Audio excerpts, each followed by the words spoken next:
dhegeysta dhalinyarada reer Kuwait waxa ogaataan social media 90% wixii la dhashay waa been madhood muuqaal baas ka soo duub waxa ay Malaysia ceebta ka taagan bani dhulka isku garaaca dadkii dhan waa la wada ordeen dad islaamiyad oo sharaf la iska caayay adika caaysan anu mayn balse anigu waxaan idin ceebta Malaysia ka taagan bas uma dheeri qariyay baa ka dhicibaan hay والله بلا سرتنا جيفو واسك سو كعي هاي muuqaal noocan doonta dadka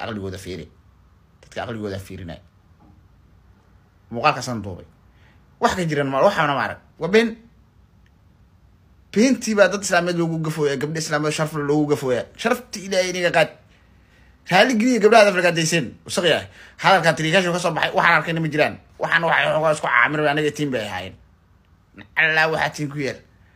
waxa dad ku soo gudbisaan dhegeysta dhalinyarada reer Kuwait waxa ogaataan social media 90% wixii la dhashay waa been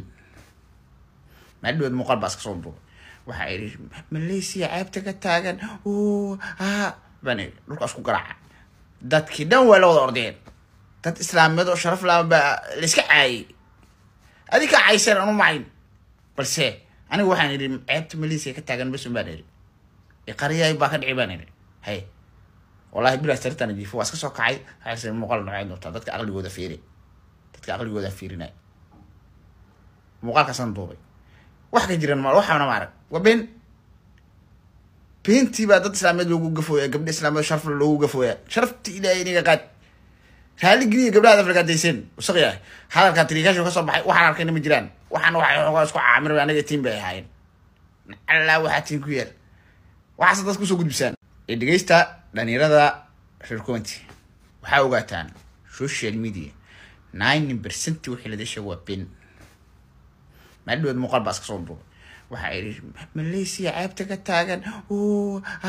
bani dhulka isku garaaca dadkii dhan waa la wada ordeen dad islaamiyad oo sharaf la iska caayay adika caaysan anu mayn balse anigu waxaan idin ceebta Malaysia ka taagan bas uma dheeri qariyay baa ka dhicibaan hay والله بلا سرتنا جيفو واسك سو كعي هاي muuqaal noocan doonta dadka aqligooda fiirina muuqaalka san duubay wax ka jiran ma waxana ma arag wabin binti ba dad islaamiyad loogu gafooya gabdha islaamiyad sharaf loogu gafooya sharafti ilaahay inaga qaad hal giriye gabdhaha Afrika deysan usaqaya hadalka tirigasho ka soo baxay waxaan arkay ma jiraan waxaan waxa isku caamir anaga team bay ahaayeen alla waxa tiin ku yar waxa dad ku soo gudbisaan